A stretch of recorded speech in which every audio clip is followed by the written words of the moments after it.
who are you that God's called you to be?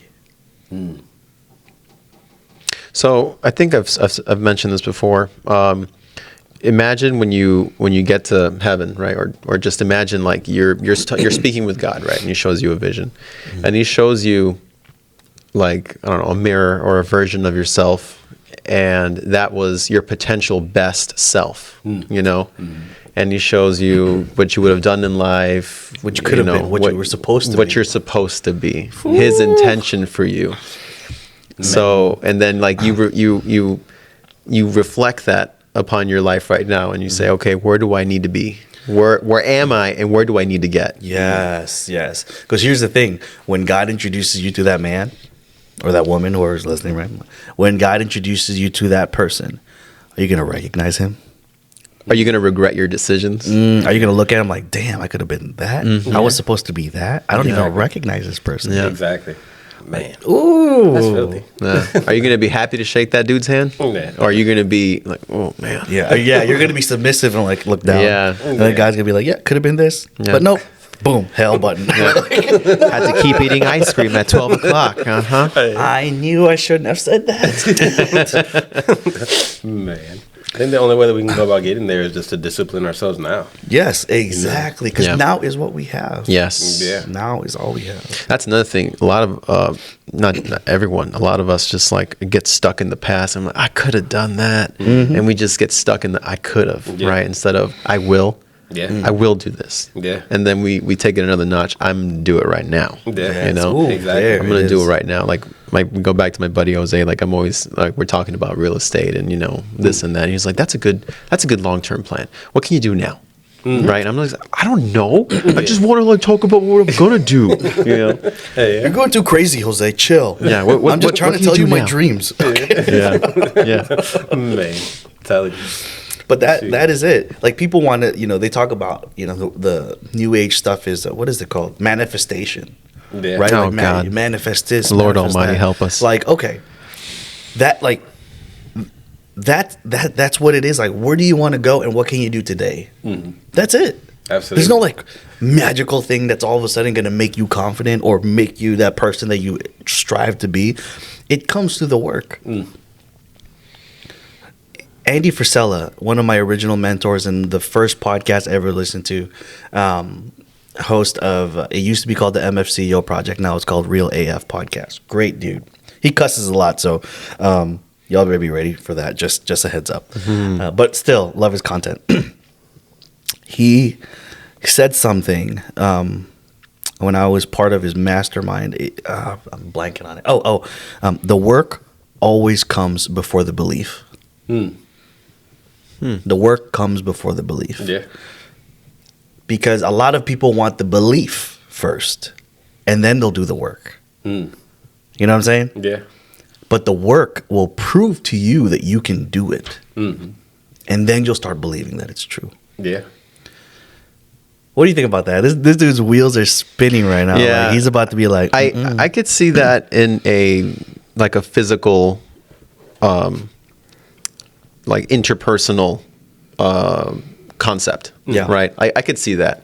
But when it comes to faith, it's the opposite. Is it? It is. Because what is faith, right? It's the knowledge of what's unseen. Like it's knowing that something that you have never physically held, that is physically intangible to you currently, or that it's there. It's not, yeah, I think it's there. No, you know it's there. Right? But what work have you put in for God? Right? Like, what work did I put in to believe in God? Right? What steps did I take to warm up to the thought that God was real? What I don't know what other word to use. What work did I put in to have faith? But that's where I think the faith, like, I don't even, like, you can say, I think that's just saying faith. But you don't really like, I really believe in God until you've put in more work to get to know him, until you've read your Bible, and not that that we have to do these works to get to heaven. But I think as humans, as men, we need it's harder for us to just have faith right off the bat. You know what I'm saying? Like, I need to do something, and then I'll start to see the signs, and then that builds the belief, is what I take from that.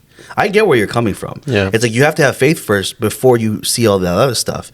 But maybe the level of faith will be different. Maybe you do have faith in the beginning, sure. But I think that real, like, oh, I really get this now. I really understand this faith thing at a different level. Comes later after you put in a little bit more work. That's what I think. The depth of faith, yes, Yeah. comes in after you put in work, right? Yeah. After you solidify your relationship with Yeah. God, after you seek Him, you start seeing different things. You start His hand starts to manifest in your life, and you start to see Yes. the works of His works in your life. Yeah. That deepens your faith. Right. Well, because I'm literally imagining the guy at the event that shows up who knows nothing about God, who probably just, I don't know, got a free ticket or someone gave it to him, invited us to his event, whatever. He shows up there, and we're saying the same exact thing, right? Like the work comes before the belief. But at that point, where is his belief? You know what I mean? Like he can say, maybe I have faith, maybe I do know a little bit about God, but he really hasn't put in real work to ground that faith in. Because faith is just for him.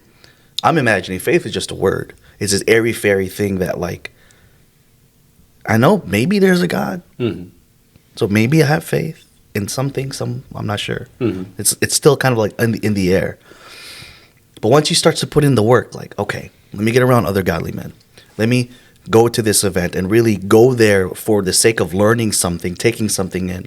Let me read the Bible. Let me go to church on Sundays. I might not fully understand what the music and the sermon's always about, but just let me do a little more work. And that step by step by step by step by step, God slowly reveals himself to you because now you're open to listening.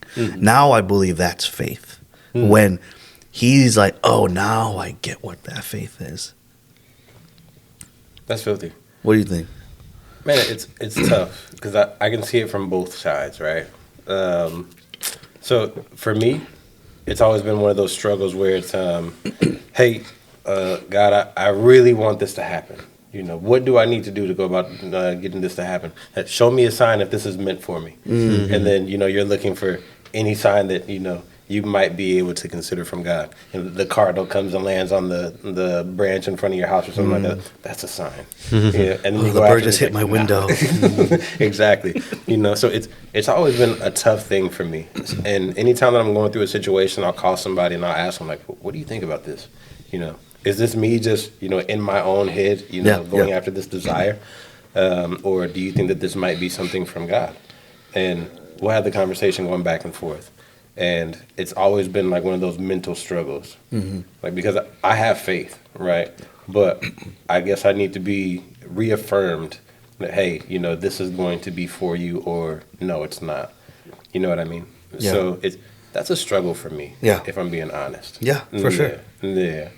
And so, Yeah, I believe that for physical, emotional, character development, all that stuff, you definitely got to put in the work first. Yeah. And then you're going to have the belief that, oh, yeah, I did it. Yeah. That means I could do it. That means I could do it again. That means I could do all these other things now because I accomplished this. I believe that for you, doing your accomplishments, for the actions that you take. Yeah.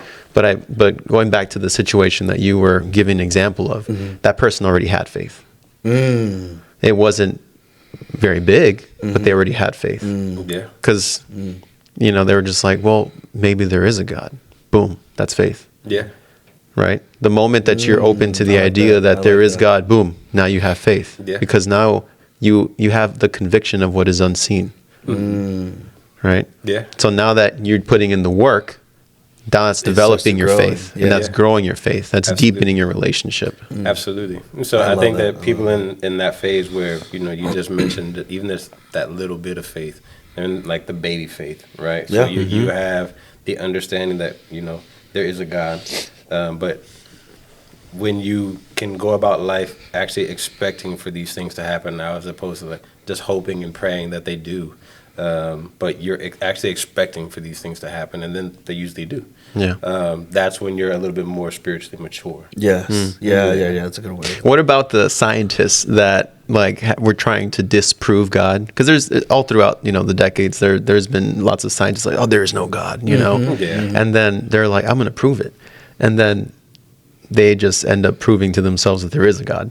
Yeah. Right. So it's what do you call that, right? Because you have someone actively saying there is no God. Yeah. Right. Yeah, and then yeah, at the end they're like, Yeah. it's awkward. I'm gonna study something else though. Yeah, and then they're like, "Oh, I guess I'm becoming a believer now." Yeah. It's like, what do you make of that? Yeah. Because like, what do you call that though? Because that's not faith, right? But they're just An openness. Yeah. they're like, You're there just is no open. God. I'm going to prove it, and then because all the evidence shows that there is a God, then they believe now, right? In all honesty, I feel like that's people that say there is no God and then go about searching for. They're exploring their faith, right? Whether or not you want to admit it, you're actually exploring your faith. It's just like that they say that any Christian that is a true Christian has really been tested in their faith, right? Or you've explored other faiths and it's like, oh, none of these other ones really, sit with me the same way that Christianity does. But up until you actually have that encounter where, Christianity is the only thing that makes sense for you, or, Buddhism or whatever it is that you subscribe by, is the only thing that makes sense to you, you haven't tested your faith. So how do you know that you truly believe in everything that you are saying that you believe in? Yeah. So you do about testing your faith by, listening to other people's stories, maybe even reading some of their texts or whatever. And, that definitely does not sound right. And then you go about doing the comparison, between, the Torah and the Bible, even though, a lot of that stuff is already incorporated into the Bible. Just look for the subtle differences and such. And up until you actually go about doing that, can you say that you truly subscribe by what it is that you say that you do? I think that you have to go about testing that faith in order to truly have faith. Yeah. Right. Yeah. Damn. Yeah, I believe that good steels is made by fire and pressure. We go back to pressure, Yeah. You want to make a good sword, make a good knife. Yeah. It has to be, hardened. Purified. Yeah. It has to be. You have to have good metal, obviously. Yeah, Yeah. but you have to put it in the fire, and you got to beat it, and you got to put it back in the fire. Then you have to, quench it fast to, harden the steel. And I think faith is the same way. Yeah. I think when you have those individuals that have really strong faith and they're really on fire for God, you ask their testimony and you realize that they come from really bad places. My favorite ones are people that used to be like ex-Satanists or warlocks or witches or whatever, and then they come to Christ and God uses them in such a powerful way and they become these powerful speakers that speak with so much passion and they preach liberation and they fight demons and they cast them out, using obviously God's will and the Holy Spirit, and it's amazing to see what God will bring out of a dark time in your life and use it for good. Absolutely. Yeah. Let's see. But those are those experiences that we've been talking about that end up making people, the better Christian and such later on in life. Yeah. Yeah. And those are the people that we honestly need. You know what I mean? Yes. Those are people that can go about reaching out to the people that they used to be in community with and be like, hey, maybe you might want to explore this. Yeah. You know what I mean? Yeah. And so It's because like they've kind of touched that darkness that they appreciate the light so much more. Exactly. And it's the same thing with like if you've never been, in pain, if you've never been hurt, how can you speak on healing with other people if you've never really experienced it yourself? I mean, you can speak on it, but it's just theory. Everything that's coming out of your mouth that you haven't gone through is just theory. Yeah. Until it's proven. Yeah. Until you can finally say like, yeah, with certainty that this is how it is. 'Cause this is what happened to me. Yeah. Yeah. No one can tell you that that's fake. Exactly. No one can sit there and be like, that's not real. Yes, it is. Yeah. Yeah. Yeah, I and lived it. and that's Yeah. exactly how I feel with my faith now. Like I am so much more on fire about Jesus than I've ever been in my life because I've asked him to test me, or to show me you're real. Like I have tested him, and it's like I know I'm not supposed to, but I did. Yeah. but I just show me you're real, and it's like whoa, Yeah. like this is it's happened so many more times than coincidence could even say. It's not coincidence. There are no more coincidences. Yeah. You know, and a couple episodes ago you said it, and it was such a great line. Like Brian was saying, "Heal my unbelief." That's going to be the prayer for this event, for these men that are coming in broken, lost, spinning their wheels, confused, stuck. These are all words that I commonly hear with guys in this phase. And it's like, I just pray that God heal their unbelief. Because we about to break them. Yeah. We about to break them all over again. We should start the event with, all right, you guys need to go ahead and, you know, sign your living wills. A lot of you have a lot of bones that were broken and mended incorrectly, so we got to re-break them so we can shape them better. Telling you. But it's the truth, right? Like, what needs to be broken in me Yeah. so that I can, you know, be the person I'm called to be? Cody, I've quoted him many times. Cody Jefferson says, "What needs to die in me so I can become the man I'm called to be?" And I'm like, when you think about that every day, what needs to die in me so I can be called, so I can be the man I'm called to be? You know, what needs to die in me in my marriage? What do I need to get rid of? In my way I lead my family, in my kids, my business, whatever, my character development, what needs to die in me?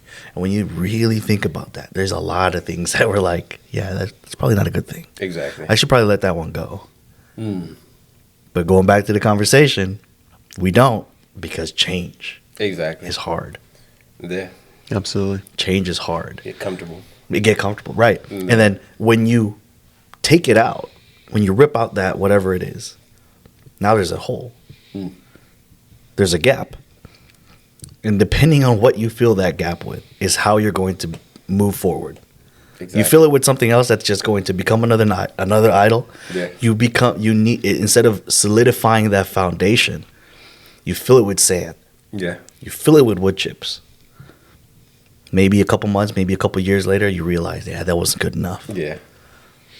I heard that we have a void or a hole in our hearts that is the size of infinity, right? We have infinity in our hearts.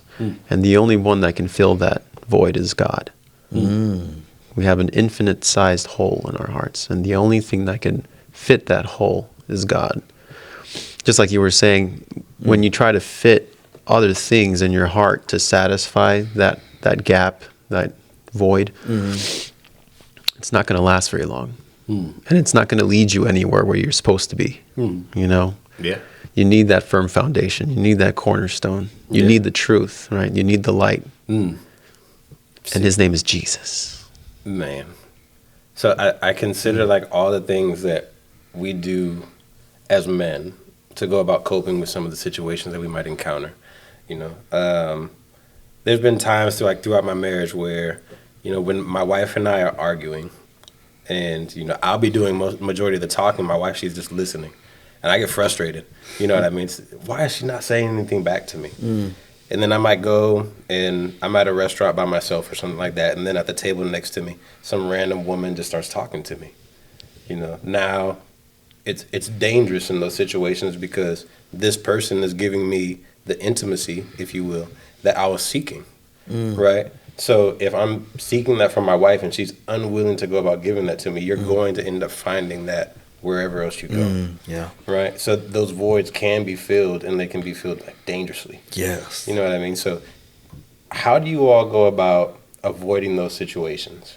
Like if you're unable to go about getting what it is that you need from your wife in that specific situation, do you lean in more like, hey, I really need for you to talk to me right now? You know, and maybe they just don't have the mental capacity to go about doing it. Who or what do you fill that gap with? So I've been in situations like that, right? When you're seeking something from your spouse and you're not receiving it at the moment. Most of the time, I just do push-ups. I wish. Yeah, I might have to start doing that. But most of the time, I give myself time, you know, and I remove myself from the situation. because I'm usually pretty good at being like, you know what, I'm like, I need 5 minutes, right? Like I'm getting to the point where I'm not gonna be talking to you in love anymore, you know. And That's so good. That's really I remove myself from the situation, and when I come back, I'm like, I need XYZ from you. I feel this way. I need XYZ from you. And if I'm still not receiving that, or we don't reach a consensus or whatever, I always find myself, I want to say it's the Holy Spirit checking me, right? But I always find myself thinking, remember, you're representing me. Remember, you're representing God. Remember, what will people say about your testimony? What will, who are you? Who are you when no one's looking at you right now? Who are you? Yeah. You know? So that's usually where I find myself. Exactly. Yeah. No, it's That's legit. really good. Nah, man, because like I was talking to a good buddy of mine, and he's a coach over at Boston College, and he's mid-30s, right? And he had a son that he ended up having as a junior, and he was telling me because coaches, like sports in general, it's a cesspool for mal activity, right? So he's telling me, man, we were going out to these strip clubs and whatnot, and I was so tempted to take this one. I was like, dog, what is that really going to do for you? And it got to the situation where it's like he ended up having extramarital contact with someone. And I told him, I was like, man, you really got to evaluate the situation that you're in, because your son is a junior.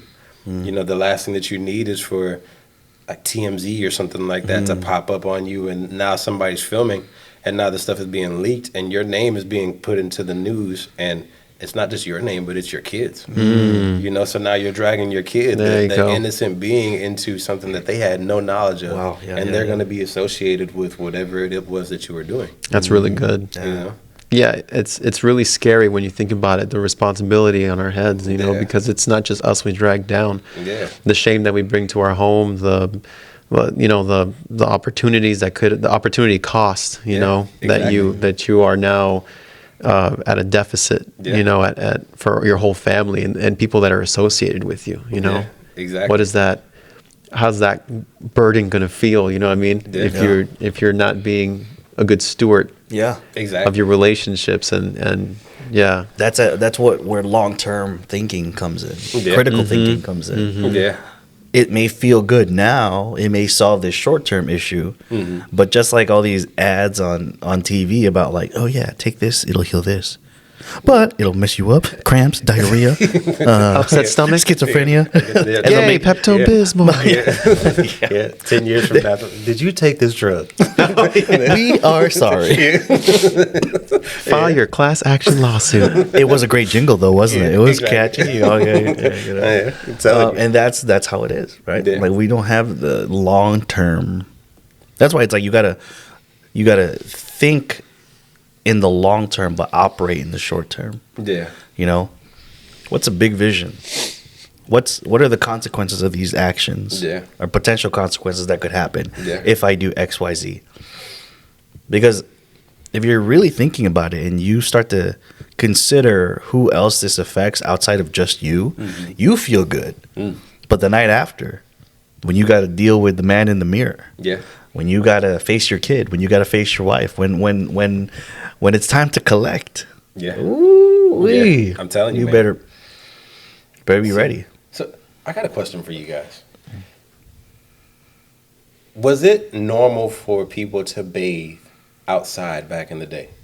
That's so. Depends on the culture. Okay, so we're talking Middle East, right? So, Middle East? In Chicago, wintertime, no. Actually, you got those crazy polar bears. Yeah. That's what Yeah. they call themselves, the group, the polar bear polar group. bears. What? There's a group of people that call themselves the polar bears, and they'll go out into Lake Michigan when it's frozen, and they'll take dips. Man. Yeah. Okay, I I think stand that's corrected. Nah, man, but we're talking about King David here, right? Mm-hmm. Where he's a little bit older now. The story of Bathsheba. Why was she bathing outside on her roof?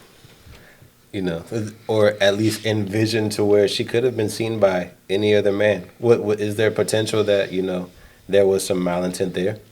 That's a good question. Just conjecture, of course, but Yeah. I mean, what would you be doing bathing outside in the view of somebody else unless Getting some vitamin D. you know what I mean? Unless this was like just normal in the culture. Yeah, Sorry. exactly. I just realized what I said. I meant vitamin D, all right? From the sun. Yeah. From the sun. I meant vitamin David. Vitamin David. Yeah, man. Yeah. Oh, you said it. I was like, yo, that's straight up. Straight up. I'm sorry, Jesus. Bathsheba, come here for some vitamin D. Oh, no. What have I done? Have you had vitamin D in the morning yet? Yeah. See, but is there the potential that she was looking for either the eye of King David or somebody else in the vicinity? Yeah, I don't know. That's a good That's question. a really good question, yeah. You know, and I guess I'm super curious this in regards to the bathing habits now. We have to go back to, we always, when we're reading the Bible, it's extremely important to read the context, right? Or to know the context.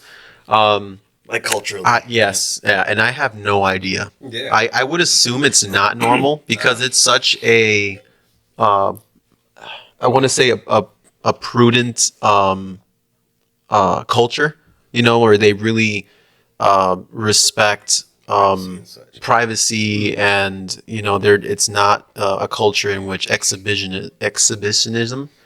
I'm not saying that word correctly, but it's not normal. It's in fact frowned upon, like for example, like in Japanese culture, most Asian cultures, right? It's normal to bathe outdoors naked. They have like onsens, right? They have hot tubs, right? Where everyone's naked and everyone's, bathing, it's normal. You go to, ancient Rome, that was normal. They had orgies there all the time. No, it's true. They had historically they had a bunch of orgies and stuff. Normal. Yeah, it was normal back then. The sex pools. Yes, yeah. It's Tuesday. Right. Yeah. Charlie, you coming? You're gonna be late. You're gonna be late. Come on. Hey, imagine popping up and there's nothing but dudes. Oh, man. I did not read the flyer correctly. They didn't care back then. They didn't care back then. Hey. Oh man! All right, Angelo, it's your All turn. right, whatever. Let's go. Let's just get this over with. NASCAR starts at 9. NASCAR starts at 9, man. Oh man! Dude, people are like, what is wrong with NASCAR? Hey, there's nothing wrong with NASCAR. Hey, you stop that now. Man. No, but I'm just extremely curious because when you read that story, of course, that it's just an opportunity, right? But should that opportunity really have been present in the first place? Because if bathing outdoors was frowned upon, why was that situation even available? And then, of course, we end up getting caught up with the sin that we're known by, right? So, King David, he already had concubines and such, right? But him being older, seeing this woman bathing or the silhouette of the woman bathing, I don't remember if it was like nighttime or whatever, but he was, saw just the silhouette. Oh, I need that one. So why was that even possible? I don't have the answer to that question. What I do know is that was a temptation in his life that he could have and should have avoided, right? And we see the aftermath of his decision, and how God told him that because of his malintent that the sword would never separate from his home, and so his own son tried to kill him, and one of his children died. One of his children raped, his half sister. Yeah. I mean, there's some dark tales that come out of that. Exactly. But I think that happens with almost everybody in the Bible. As soon as another woman gets involved, women. Yeah. Telling you, anytime another woman gets involved, like external to the marriage, there was always conflict that followed. But did it happen for the concubines as well?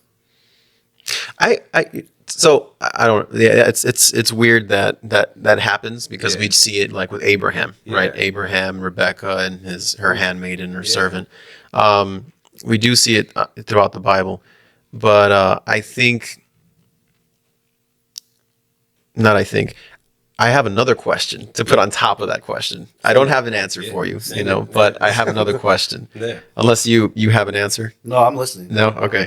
So my question is right. Now in the gospel, Jesus tells us that if you even look at another woman in lust, you've sinned, right? If you see a man and you hate, you've already committed murder, right, in your heart. Why was it okay back in the day for men to have multiple women, right? King can have concubine and their queen, right? Like how, like why was that okay with God, or was it not okay with God? And God just like, all right, I'm gonna pick my battles here because otherwise you're all gonna be dead. Exactly. I'm gonna wipe you all out, right? Like what was the? I want to know what that was about. Exactly. And I know that God wanted us to be fruitful and multiply and populate the earth. I know that was one of His commandments, but to what extent? Exactly. You know, like, Exactly. Man, that is a phenomenal question, and one that I've posed like several times. yeah, You know, why is it that essentially you have some countries that are still, polygamous in value, and then other ones that are monogamous? yeah, You know, how do we end up, on that trajectory? And then I think that it really goes into I forget what Bible or what Bible book it was, but we were talking about it earlier when it becomes, one with your wife or your spouse, if you will. Becoming one with your spouse, what does that actually mean? And when I was talking to one of my buddies about this, my question was, why is it that you become one with your spouse and you can go about saving them, but then you're not responsible for their sin? Right? So if Angelo was to go out and cheat on his spouse, is his spouse responsible for that adultery that he committed as well? the devil's in the details, right? So we go back to context.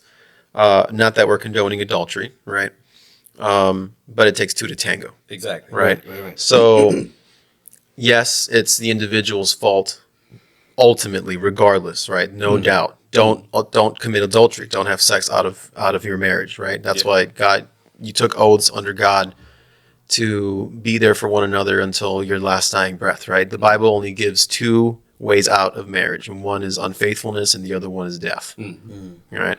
So but in what is happening in this marriage, right? Like, did this guy cheat just because he's a cheater, or did he cheat because his wife is no longer, being intimate with him, or is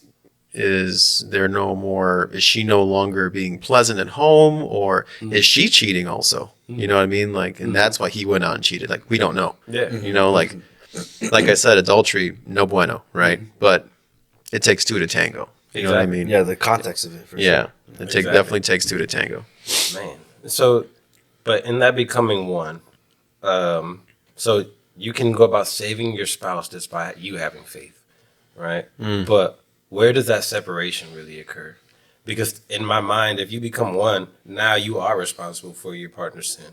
So as a result of me loving my spouse in the fashion that we're called to go about loving, now I'm going about avoiding the situations where I could potentially be an adulterer, potentially murdering somebody and such.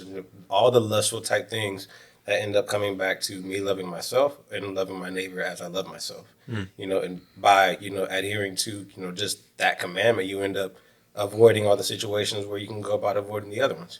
Because loving your neighbor like you love yourself is essentially loving yourself, and then loving God, putting God above everything else. Right. You know what I mean? So in adhering to just that one, loving your neighbor, you end up avoiding all those other potential sins. But in the event that you do have the adulterer, because I believe the Bible says if you go about divorcing your spouse and your spouse goes about your ex-spouse goes about getting remarried, now they're an adulterer. Yep. So how does that work? I remember reading it. I was like, Yeah. huh? Yeah. Yeah. And did it work the same for men? because I don't know if it was just in the woman context or what, but It definitely goes both ways. yeah. And you mentioned that if one of the people in the marriage is saved, then they will both be saved, right? And I think you're referring to the passage where it speaks that if you are with someone of disequal belief, right, that you should stay with that person if you're already married, Exactly. right? Because through you, the gospel, like the other person will get to know Jesus, the gospel, right? So you're you're the blessing to the house, right? Because you're going to be the example, and you're going to show your spouse the reason why I can love you like this, the reason why I make sure that you're taken care of, the reason why, I take care of the home, take care of our kids. And it's all because I believe in God, because for God's glory, because I do it all for God. Right. Now, yeah, when you mentioned the if one of them adulterers, it goes both ways. And yeah, if you get a divorce, you're not allowed to remarry if you get a divorce because you adultered. So it's an interesting little It is. Let's see. caveat. It is, man. So I guess just by observing, that one, loving your spouse or your friend or whatever as you love yourself, you end up really avoiding all the other situations where you could go about having hate in your heart for somebody, and, being lustful for somebody else's spouse, and so on and so forth. Yeah. You know what I mean? So it's interesting. Yeah. It really is, man. Would I like it if so and so did this to me? Right? Why would I do it? Exactly. Exactly. Treat other people the way you like to be treated. Right. Exactly. When you keep it simple like that, I think you're able to answer a little bit more complex questions, just like what you're saying, right? Like, how do you want to be treated? Exactly. Yeah. Wow. Man. In the times of Moses, right? It says that God only granted the ability for Moses to divorce people because of the coldness of the husbands' hearts. So Yeah. that it was a mercy to the females, to the women. Let's see. But that's always been something that was like a point of contention for me. It's like, well, why did all these great men in the Bible have all these concubines? And why would that be frowned upon today? And of course, we always go back to that conversation of being one with your spouse and such. It's like, well, what does that actually look like? And if you are one with your spouse, then how come when you have a kid, you're not one with them? Because your kid is a product of the two of you. So, if you're one with your spouse, now you guys have one. To me, in my mind, they're one with you too. But when does that detachment actually go about taking place? Yeah.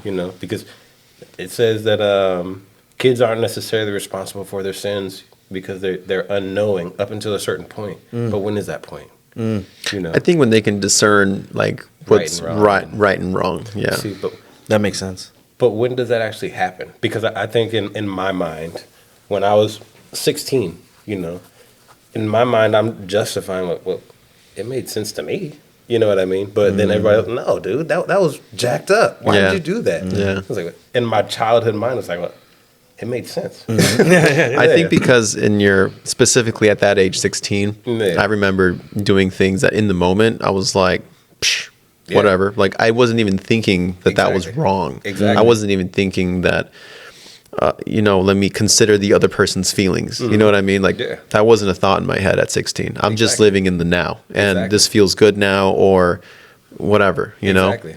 But looking back on it, I'm just like, yeah, I was an asshole. Yeah. Like I had some issues. Yeah. Right. Let's see. So, but I think that specifically for kids, they're not. We go back to the risk reward factor and being able to think in the future but act in the now. Yes. They can't think in the future. You know what I mean? Exactly. Their risk reward mentality it hasn't developed yet. Yeah. So I think that if I went back in that moment and I asked myself, do you think what you're doing is right? I think I would still have the ability to be like, okay, that's wrong. You know, I think Yeah. I would have the ability to be like, okay, that's messed up, you know, and I would feel bad for it. Exactly. So I think I could still discern what's right from wrong. It's just I'm not thinking about it. I'm not being cognizant of it in the moment, in that specific now. Exactly. Yeah, because I really want this. Yeah. Yeah. Right. Right. Yeah. And at I'll the deal end, with the consequences later. exactly. Yeah. And at the end of the day, like we're all just gonna be held accountable to God. Exactly. You know. So it's like, I'm sometimes I'm like, I think about that. I'm like, is it Is it really that bad? really? Yeah. Right. Like it's really that bad. Yeah. What's the worst that could come out of this? What's the worst? Exactly. And then You you, know? see the worst coming out on the other end. Like, Like, oh, okay. So part of it is like that Yeah. wisdom piece, right? Like Yeah. you can't, you don't look into the future like that. Yeah. Or you don't have enough evidence to show you like, yeah, this is a bad idea. Yeah, Because right now your risk reward is still like really like, I can take big risks because I haven't had to, you know, deal with big consequences yet. Exactly. Until you start to deal with those big consequences, and now you start to make more sense. Yeah, exactly. So I guess, how would you guys go about raising your kids in a fashion that would actually go about giving them the freedoms to actually experience adult things without doing Dude, adult things? I know. You know, because over in other countries and such, like we say in Europe, you got kids that are able to drink with their parents. Yeah. You know. Yeah. Early. It's like normal for dinner, right? You know, like you have yeah, like you wine, know. a glass of wine with your Yeah, your glass, man. and then they're going about avoiding all the things that we fall victims to. You know what I mean? Because you can start drinking when you're 21, but this whole time you've been seeing all these people, you know, drinking and such. I wonder what that feels like. And then the first time that you do it, now you're going buck wild. You get wild. You know, You and then get you end up wild. getting a DUI or whatever. But over in other countries, they go about avoiding it, exposing their kids to this kind of stuff early. Like, hey, this is what you're going to experience, all the way up through to where now, like, oh, I don't have to worry about getting drunk. Why do you get drunk? Right. You know, Right. Why is that normal for Americans to, you know, go about doing? Right. So people look at us and like, why do you have, you know, a legal drinking age? We've been doing this since we were teenagers. Right. You know? Yeah. There was no issue. Exactly. Exactly. And it's totally different. I mean, think about like gun ownership, Yeah. right? Like my dad has been, you know, teaching us about gun safety since I can remember. Like he's like, this is gonna be here. This is what it looks like when it's loaded. This is how to unload it, Yeah. and it's here. Yeah. Like it was literally open. Like I could go and grab it, and I'm not like throwing my dad out of the bus. Yeah. But In case of emergency. in case of emergency, yeah. Yeah. He's like, if anything happens and I'm not here, you know where it's at. Yeah. And I'm at a young age. I knew how to handle one. I knew how to like. I had no interest like to go in there and sneak behind my dad's back and play with it, like Yeah. because I was exposed to it and I was taught that this is a tool. Yeah. This is if you don't treat it with respect, you'll get in trouble. Yeah. So it's being just conditioned over time. Same thing with drinking, like Filipino culture. You drink at a young age. Yeah.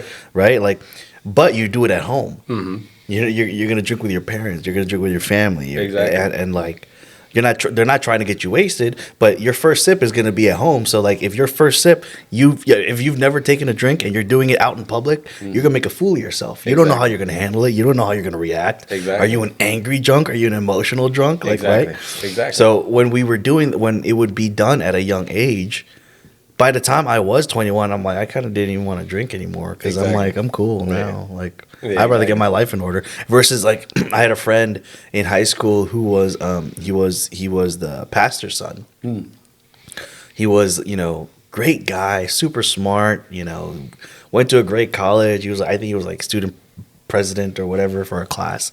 Then he went to college and he started drinking. And the stories, he's just like pissing in people's dorm rooms, like. I hate him. Yeah, he just went crazy, bro. Yeah. Because you experience this freedom, and you're kind of just like, What do I do with whoa, this? right? Yeah. It's like a whole new Yeah. like This is and you- life? Yeah, right. Yeah. And you just kind of look at like you weren't exposed to it. Exactly. You know, I so- guess how do you go about raising your kids in that fashion then, man? Because Yeah, I've always been curious because if you don't go about letting your kids have experiences and such, I'm not talking about like sexual. Like if you know that your kids are getting down, it's like, hey, no. stop that. No, yeah, you're definitely going to an all girl school. Yeah. You know, but if you don't go about allowing your daughters or sons to go about dating from the early age, whenever they feel that they're ready, when they go outside of your house, I've seen it way too many times, man. When I was in college, buck wild. Yeah. You know, and then you start encountering all the things that you were trying to protect them from.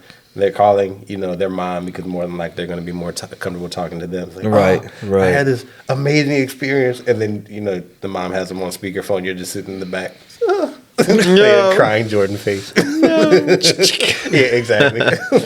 Yeah, But how do you go about avoiding those kind of situations? I think that's a stage in life where you can prepare so much, but you can't prepare for it all.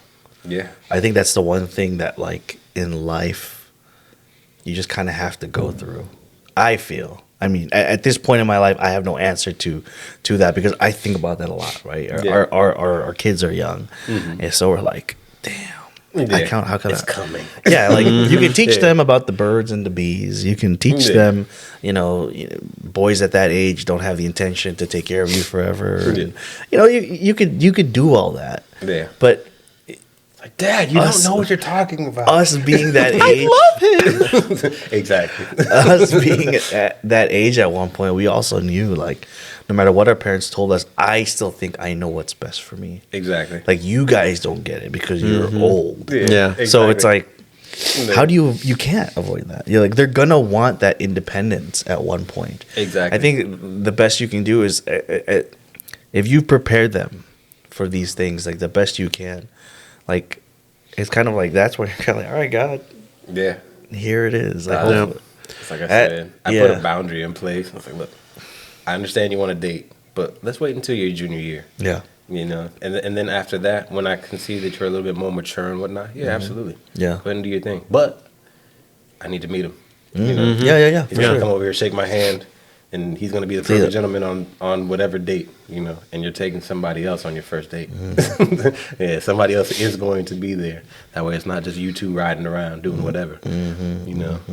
Yeah, I think that we go back to relationships. We have to have that relationship with our kids, Yep. and we have to have these conversations of the future. Like we said, that based off of what I remember as a teenager, as a kid, I had no concept of the future. I was just in the now. Yeah. And so explain to them, you can do this or that, but know that there's going to be consequences. Know that this will have repercussions on you, on me, yeah. and so you have to be cognizant of these decisions. You're going to be exposed to drugs. You're going to be exposed to gossip. You're going to be exposed to peer pressures and trying to fit in. And I get it because I was there. But you have to understand that your decisions that you take right now and the things that you choose to share with individuals right now will have a dramatic effect on your psyche and on the possibility of your decisions that you'll have to make in the future. Like the opportunities, the possibility of opportunities might open or it might close in the future because of the decisions that you take now. Absolutely. 100%, 100%. And are you the type of dad that your daughter wants to follow? Yeah. To listen? Are you the type of leader that like she trusts? Yeah.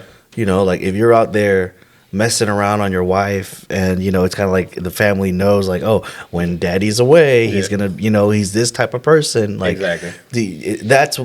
your kid's identity and their confidence is gonna come from that and from the relationship that you put into them.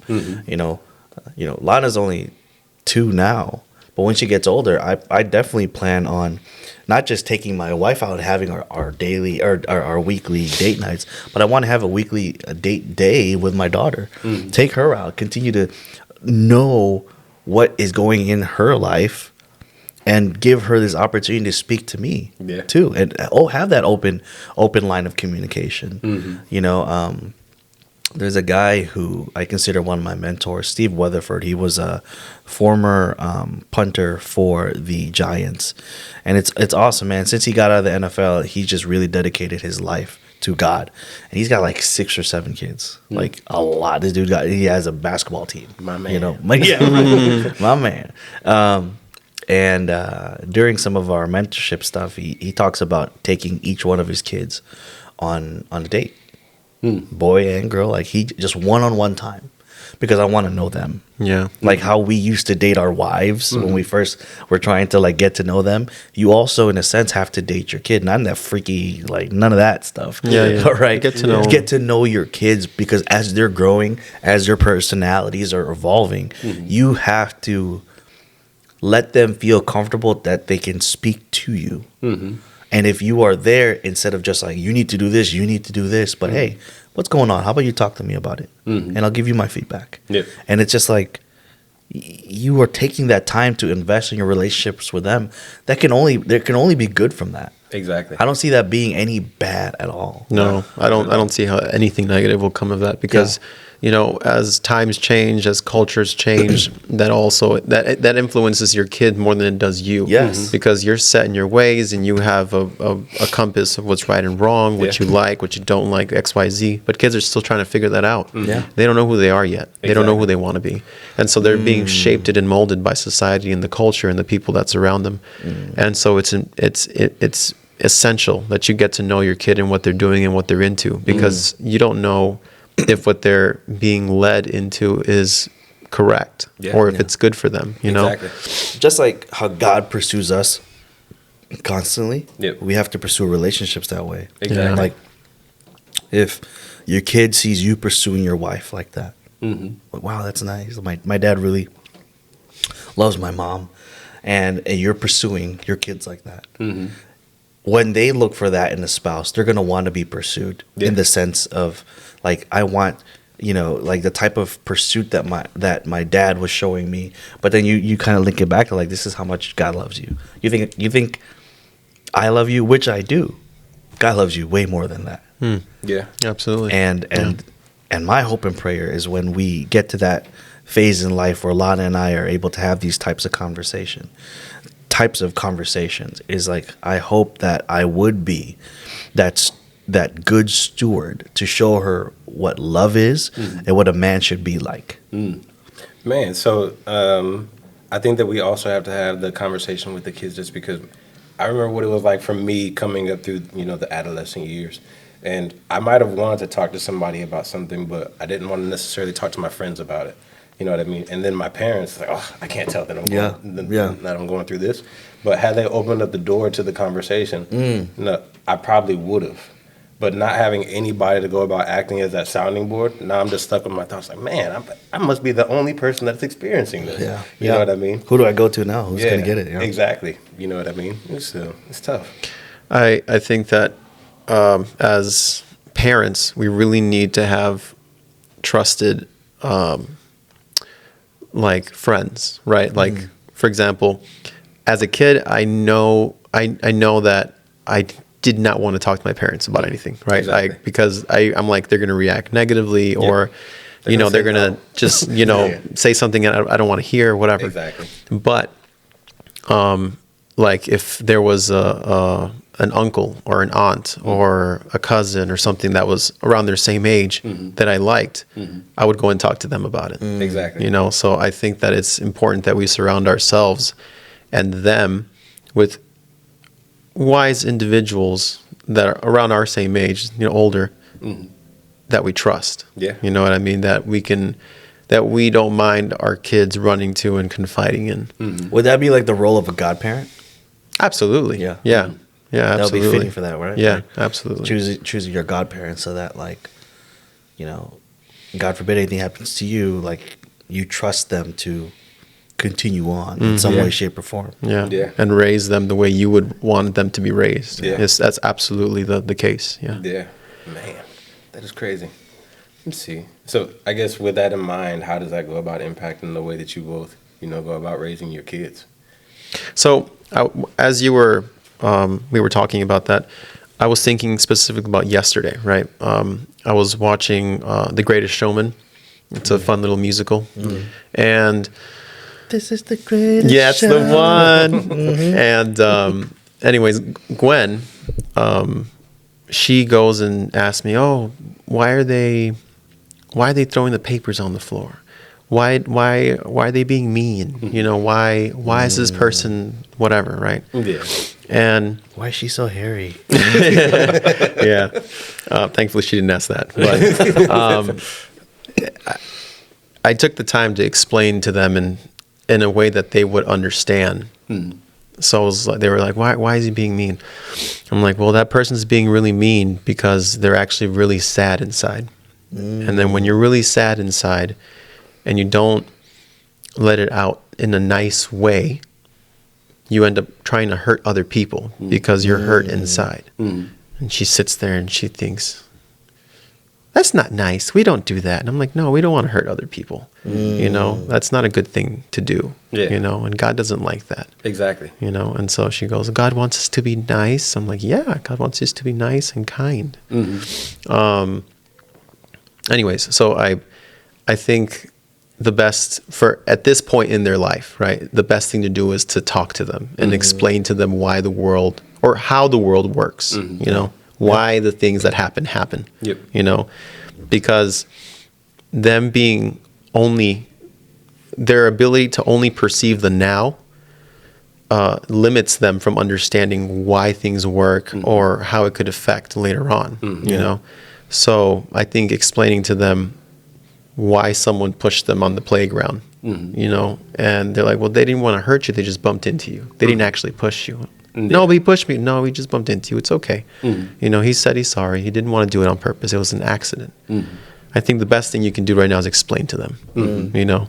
Man, King move right there. I like that. it is. Good. Very Let's good. see. Let's see. How about you? Yeah, it's man, it just baffles me how fast Lana's growing up and how smart she is, and how she picks up on all these little things. So communicating at 100%, but say they may not be at an age where you feel like communicating hits them the same. So you lead by example. I feel, and that's going to start with how she sees me.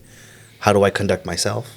How do I conduct my relationships with my friends, with you guys? Am I a man of my word? If I say I'm going to be here, am I going to be there? You know, all these little things that we really don't necessarily pay that much attention to, but to them, it's the world to them. They see these details and it's like, my dad says he's going to be there, but he flakes at the end or whatever, right? And like these are things that they're going to see. So I think definitely leading by example is how I think it's just best to emulate it. What do you want them to do? How do you want them to act? How do you want them to conduct themselves? And at the end, that's all I can control. I can communicate it to her, but I can't control if she receives it.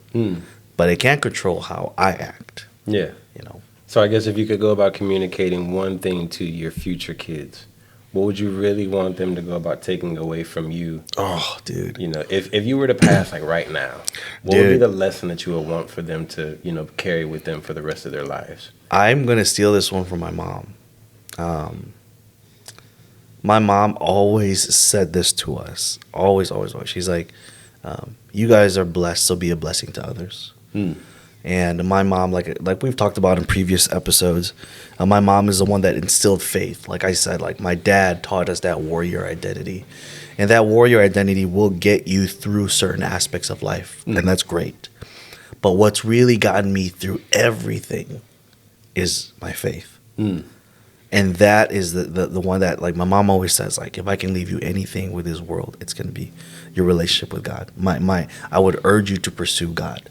She always said that. Always. And I'm like, okay, Mom, I get it. But now I see it. Now I really see it. At 33 years old, I finally see it. It makes sense to me why that was the biggest legacy piece that she could ever, like, no gift she could ever give us would amount to that piece of wisdom. Was pursue God. Just pursue God. And that was it. She wouldn't be like, read your Bible every day, pray every day. Just seek God. Seek Him first. Seek Him first is what she would say. Seek Him first. And when you seek Him first, you'll, by nature, want to read the Bible, want to learn more about Him. And that has just been the difference maker in my life. Like highs and lows, like that is right there. Just my relationship with God has been, and that's what I would want to leave for my legacy and my kids is we won't be there forever to protect them.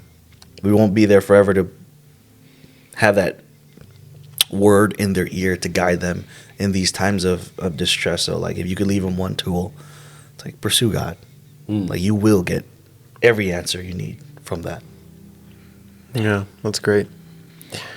Mine's would be live your life and be happy, but realize that there is a God and He will judge us at the end. But He will also help you through whatever you have to do in life. I think that would be my closing statement. You know, like realize there is a God. Okay, have fun, live your life, be happy, make a life for yourself. Find out who you are, but find God. You have to find God. Absolutely. Man. Oh, and don't watch NASCAR. We are just totally kidding. Stay away from Uncle Bill. We have nothing against NASCAR. It's just so funny how that popped up today, and now it's like the ongoing joke. It like pops into my mind. Man. What would you leave? What's your man. resounding words of wisdom? I think that I would end up having to tell her to live life without regrets. You know what I mean? No Because- regrets. Yeah, man, because at the end of the day, I think that we end up having a lot of regrets in the things that we never got to accomplish. So they say that the cemeteries are full of, untapped potential. Yes. You know what I mean? And I don't want that to be the story of your life. This person, they had so much potential, but they accomplished very little. Go about accomplishing everything that you seek to accomplish, of course, via God's will.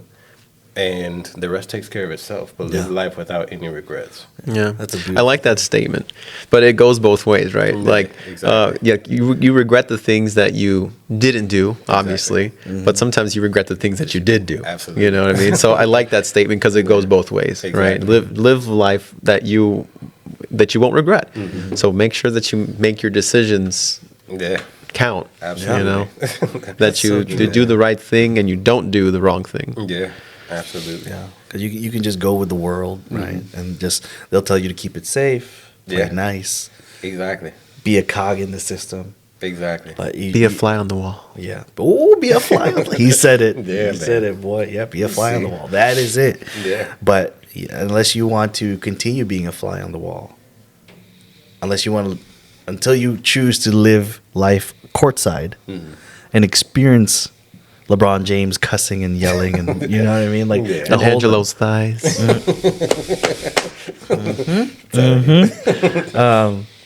Come on, man, get in the game, man. You gotta get Come on, Mike. Come on, Mike. gotta get in the game, man. I'm at courtside, Mike. Find me courtside. But you choose it, man. I keep coming back to that story. I'm like, it's the same game, same game, different perspective, different view. Yeah. That is life. Yeah. It is. And people man. will stay at the 300 because they're just happy they got into the arena. Yeah. They're just happy they got a ticket in the game Exactly. and they got this opportunity. But what'd you do with it? It's Don't get me one- wrong, that's still an accomplishment. It but- still is, but- right? It is. Yeah. But there's so much more. Exactly. There is so much more. Yeah. And that what you're saying, living with no regrets, is like, I wonder what courtside would have been like. Yeah. Absolutely. Yeah. Man. Let's see. So Damn. that was good. We haven't done this in a minute. This is Man, good. telling you, This is man. a great way to start the year, right into Christmas, into the new year. This is great. This is Yeah, great. man. This is great. Absolutely. So we want to say thank you, everybody, for tuning in, continuing to follow and support us on the social media, on our social media platforms, on the podcast and everything. We are excited for this event in 2024.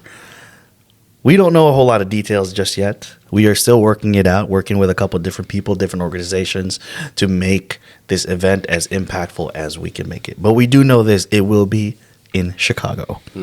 It will be in Illinois. Yep. And it will be in 2024. And us Absolutely. three will be there. Absolutely. Those are the hard facts that we can say right now. Absolutely. But we are working on getting some real big, real impactful speakers who will speak on, restoring manhood, protecting children, and rebuilding families. Things that Operation Redwood is all about. So stay tuned. If you're not on a newsletter, get on our newsletter. Get on the website, operationredwood.org. Sign up for a newsletter. You'll get all the updates. And we're working on getting our ducks in order so we release more content and news to you guys on social media and all these different platforms. We're slowly building our team. It's really cool because it's just started with us three and the big man upstairs. And now we're getting more and more people reaching out who want to get involved, who want to participate, who want to be not just a fly on the wall, but to be a participant in the game and help us grow this Operation Redwood movement. So that is super exciting.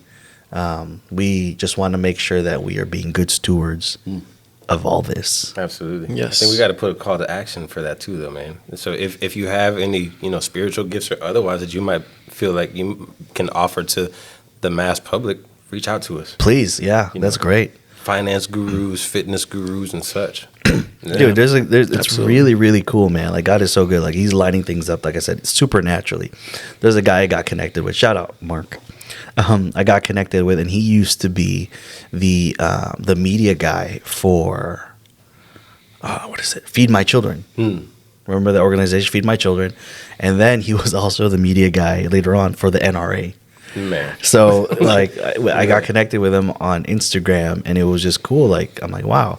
And I'm in conversation with him to see how he can help us with what we're doing here. And it's just so cool to see God working. And like I said, we're testing this, right? We're testing him, and we're seeing him work and put things together and align people into this movement that otherwise would have been like, wow, I don't know how else that would have happened. But it did, and it's happening.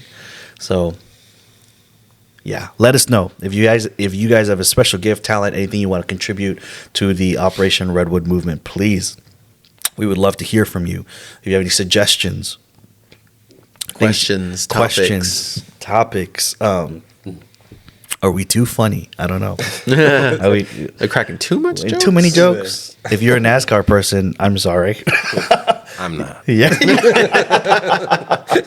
you just happen to be the butt of the joke today. Today was day. I know we got plenty more accents coming up, so everyone will get a taste. Telling you. No, but seriously, I appreciate you guys. We wish you a very blessed and bountiful 2024. Stay tuned for this event because you don't want to miss this. We have a lot of big things planned for this. Hint, hint, there might be 2 events, but you can't get to the second one unless you've been to the first one. Because the second one will be much more intimate, much more demanding, probably physically and in all different ways. It's more small group setting that we're going to be pushing you guys, pushing each other. So make sure you come to the first one, because don't come crying back if you can't get to the second one. Absolutely. You're going to wait another year. What? No, This guy had something- in this guy my, had in my something to head, I'm say. like, they won't even know. They won't even know that there's a second one because they didn't go show up to the first one. You know, That's you true. gotta show up to the first one Yeah, to get an it's- invite to the second one. Exactly. So thank you guys. Thank you guys. Great job today. And we will see you next week. Peace. Redwood out.